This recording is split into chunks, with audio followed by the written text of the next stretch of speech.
So had a few, I don't know, exciting day or so.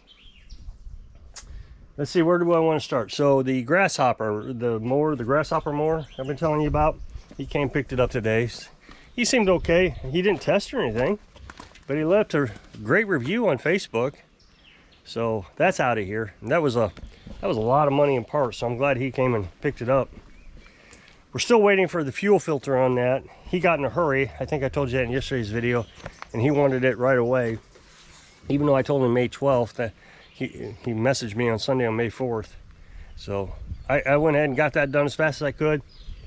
He came by this morning, picked it up, and he said he'll come back to pick up the fuel filter. Then he says he's got a Honda push mower he wants me to look at, which we can look at that. And then last night about 7 o'clock, a lady messaged me. Said, can you come pick up a mower, push mower? She said I can't pull the rope, I can't turn the blade. So I said, yeah, I can come pick it up.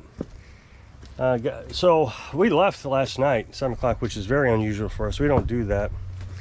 And drove out there. And I felt like it might have been hydro-locked, meaning it had some sort of liquid in the cylinder.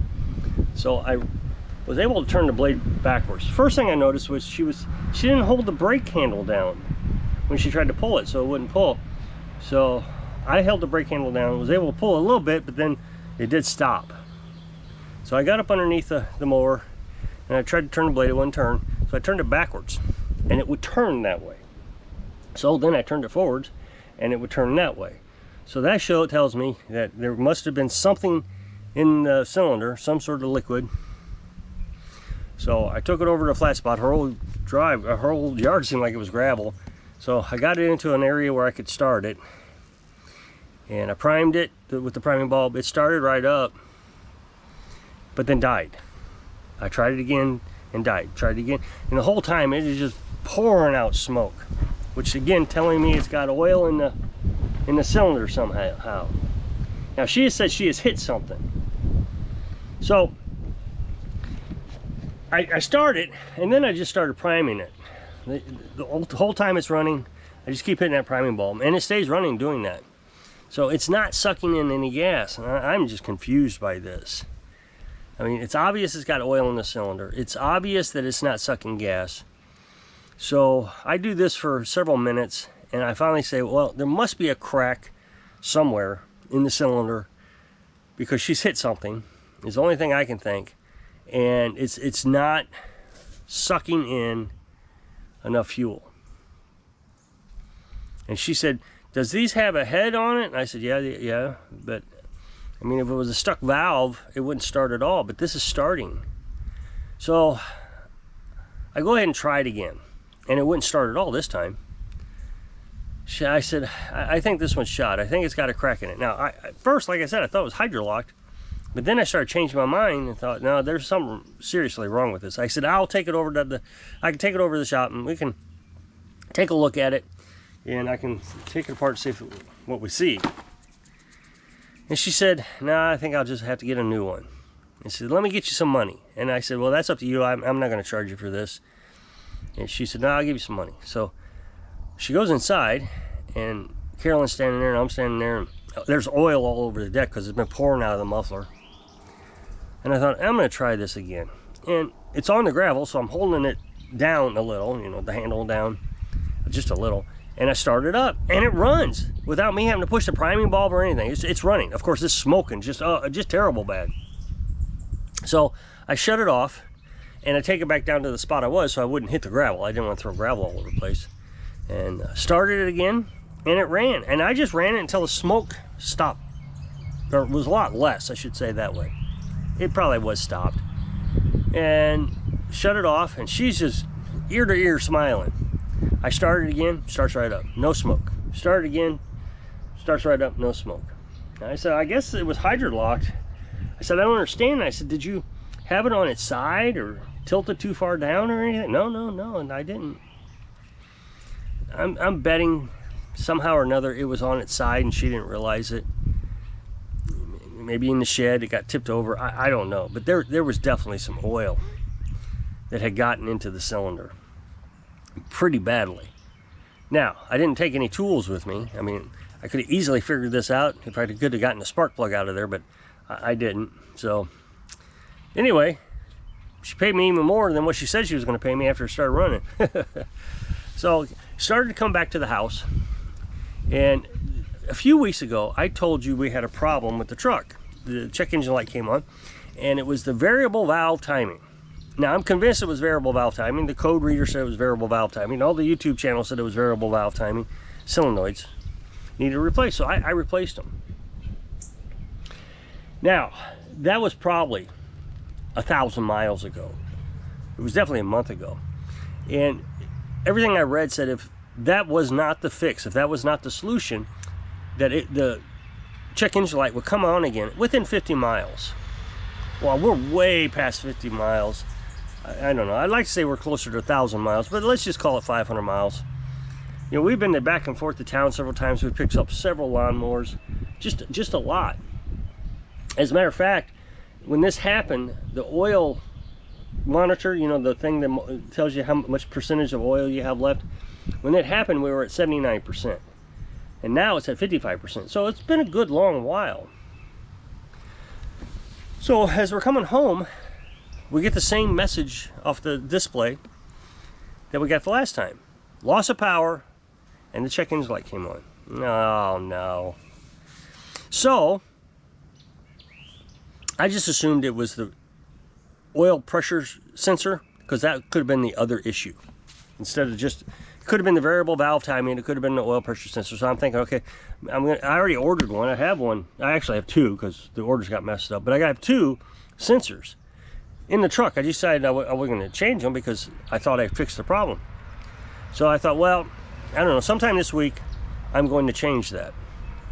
But the other thing that it could be is low oil. Now, when the variable valve timing, when I changed those out, I checked the oil. I checked it in the Walmart parking lot when we got the message the very first time. We pulled into Walmart. I jumped out of we went into the store. I came back out. Oh, I guess it was AutoZone. Maybe it was AutoZone. I don't know. Wherever we bought the little code reader. So we bought a code reader, and that's when we realized what it was, variable valve timing, or it could be low oil. So I jumped out and I checked the oil, and the oil was fine. There was nothing wrong with the oil. It was at perfect level.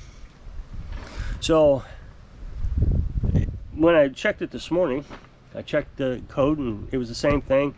So I jumped out and I checked the oil, and there was no oil on the dipstick. And I'm freaked. I mean, this is the first time the truck has ever been low on oil. And I check it regularly. And when I change the oil, I always check it to make sure there was, you know, nothing had burned off. So for whatever reason, the truck is using oil. And I felt like it was a lot because there was nothing on the dipstick.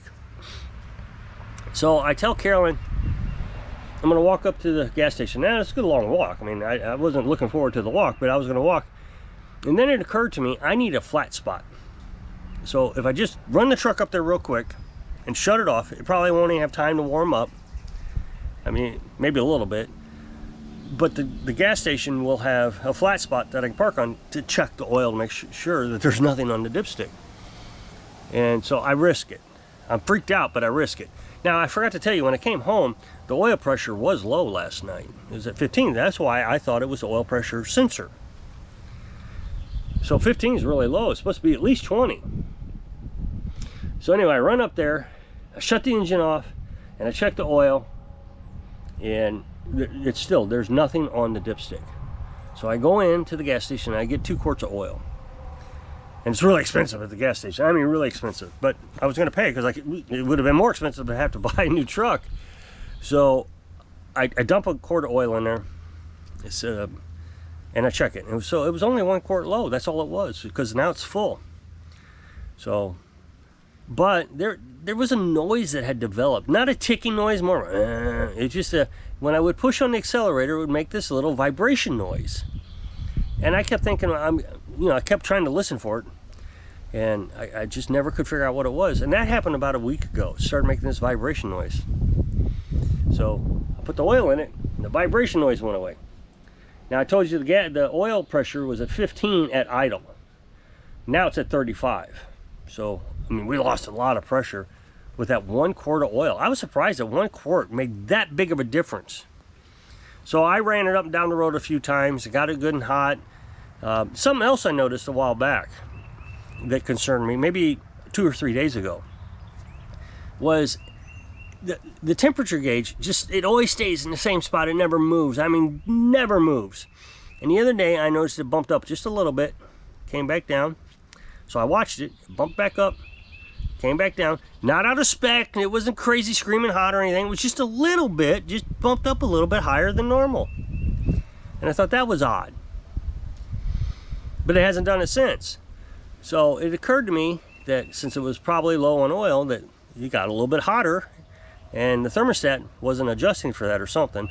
I know the thermostat has an electric wire goes to it, so it has some computer input, I'm sure. So, but anyway, as I was running it, I mean, it ran perfect. Everything was fine. So now I know I'm going to have to keep a closer eye on the oil. And now I know if I start to hear a vibration noise that I need to check the oil.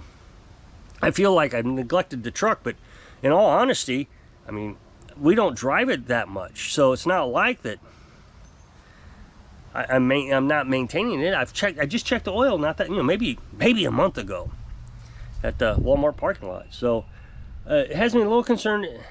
Now, we did replace those variable valve timing solenoids, and this is just a guess. Maybe changing them made it use more oil for some reason, getting it readjusted, reacclimated to it or something. I don't know. Possible. The other thing, I did look it up, and we do not a lot of short. See, what they call a short run is if your car doesn't have time to get up to temperature. I always make sure the truck gets up to temperature, even if I start it up just to, air up some tires with my little cigarette lighter. If I start it up, I'll let it run until it gets up to temperature.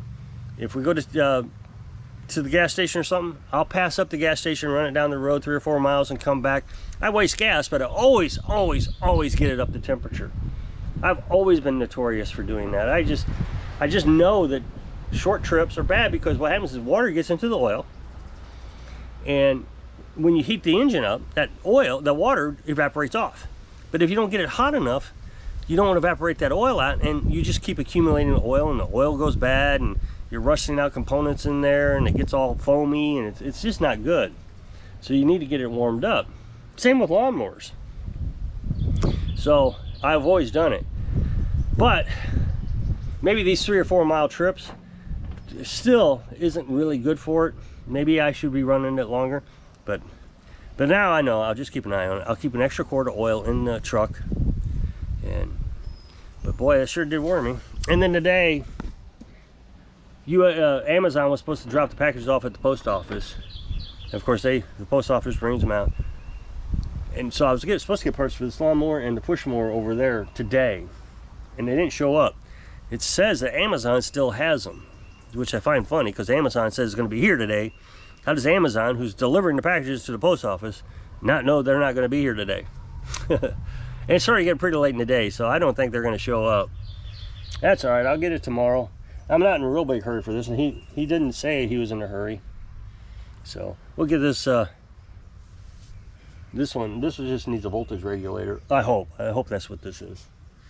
I'm pretty sure that's what it is. So if you'll click this up next box, it'll take you to a video over to my other channel. So if I can inspire you, stay on top of your maintenance so you can live your dreams. Thanks for watching.